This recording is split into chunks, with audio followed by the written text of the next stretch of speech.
Hello, my name is Preston Fisher, and today I will be giving a presentation on how all of the major events listed in Star Wars are all because of Anakin's mental abuse. So Anakin Skywalker was born on a sandy planet called Tatooine as a slave. That's simple. Just a beginning explanation of who he is. And it is because of every single event that I will list from that point on that led to the destruction of the Jedi Order, the rise of the Empire, the creation of the Death Star, and the Skywalker family was issued into 67 years of pain, misery, and confusion.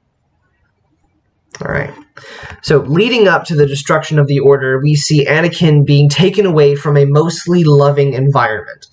Now, Anakin was born, like I said, as a slave. And you might think, oh, well, that's a horrible thing. It's not good that he was born as a slave. And yes, that's true.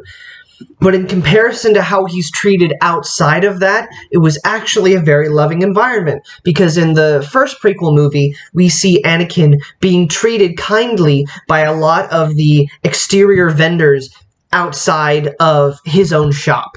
People treating him kindly and warning him about the storm about to come in, and they even call him Little Annie. So he is loved by the people around him, as well as his mother, who is his only parental figure because he doesn't have a father. He was born immaculately, kind of like Jesus, but we're not going to get into that. And so, as we see in the movie, he gains a father figure known as Qui-Gon Jinn. Qui-Gon Jinn is a Jedi Master who came to Tatooine with a bunch of other people, such as Obi-Wan Kenobi and Padme, to try and find an engine for their ship, which had broken down. And Qui-Gon Jinn takes a liking towards Anakin and treats him kindly and lovingly and teaches him about things that he didn't fully understand. He even teaches him about midichlorians, which is the small little microbe organisms that make up the Force. And Anakin loses Qui-Gon almost instantly, because by the end of the movie, Qui-Gon Jinn dies at the hands of a Sith known as Darth Maul. And Anakin isn't even there to witness this death or grieve properly. It just happens off-screen for him. He's in space, destroying a space station. So when he comes back down, he's just told that Qui-Gon is dead. And the person that he is given charge to is Obi-Wan Kenobi. Now, Obi-Wan Kenobi is someone who vocally made it clear throughout the movie that he did not want Anakin and did not understand why Qui-Gon wanted Anakin. He is quoted multiple times in saying that Anakin is a liability, that he doesn't understand why he's there, and that he's just getting in the way. So the one man that is given charge of Anakin after his only father figure, or the only person that he could ever call a father figure, dies, he's taken under the wing of a man who doesn't even want him. And this has major repercussions consistently throughout the rest of the Star Wars universe. So when we get to Coruscant, we finally see that he is surrounded in a room with people who he called so-called heroes, the Jedi, who he's looked up to his entire life. And they talk down to him. They say that he is too scared, too old, too inexperienced. So his only father figure dies. He's brought to a place that he doesn't fully understand, Coruscant, which is a huge city planet.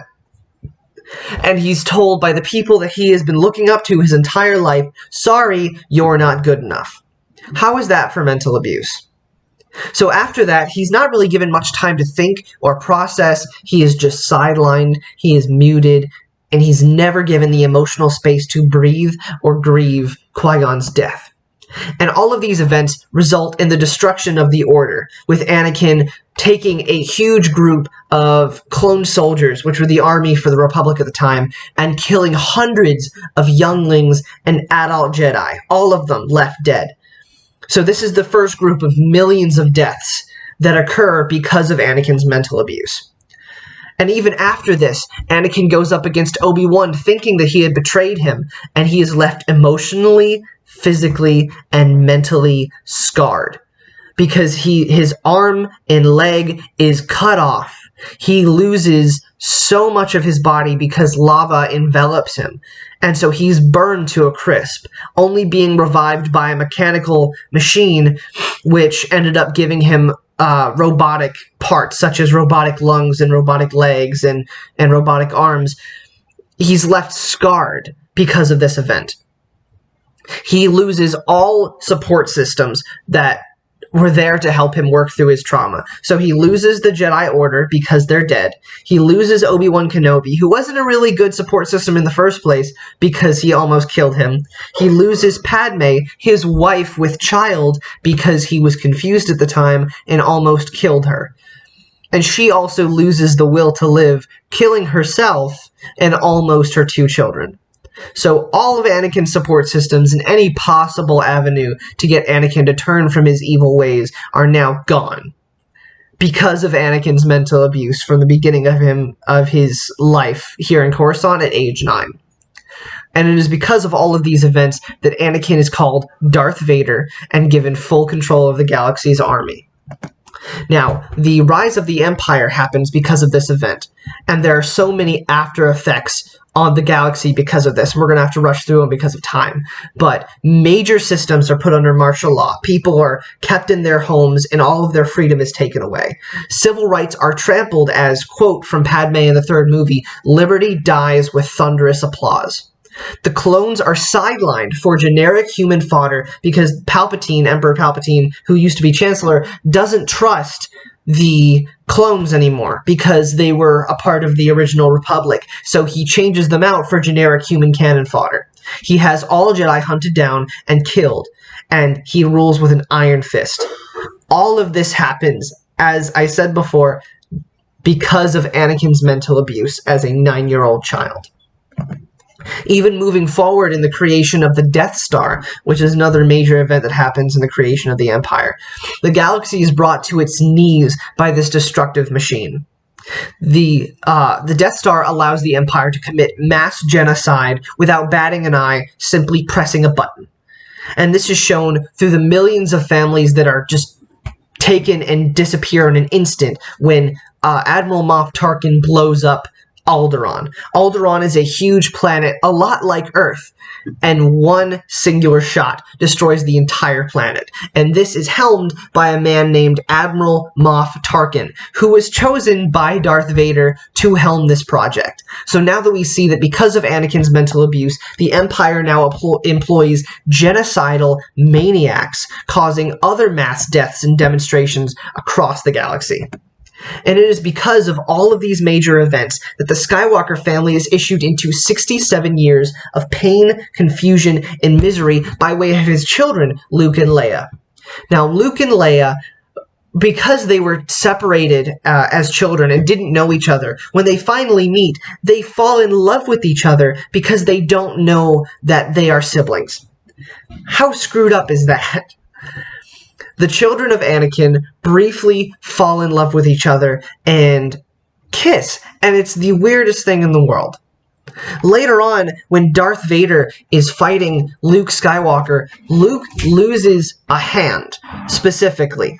He loses a hand, and this mimics the same hand that Anakin Skywalker lost when fighting Count Dooku in the second prequel movie.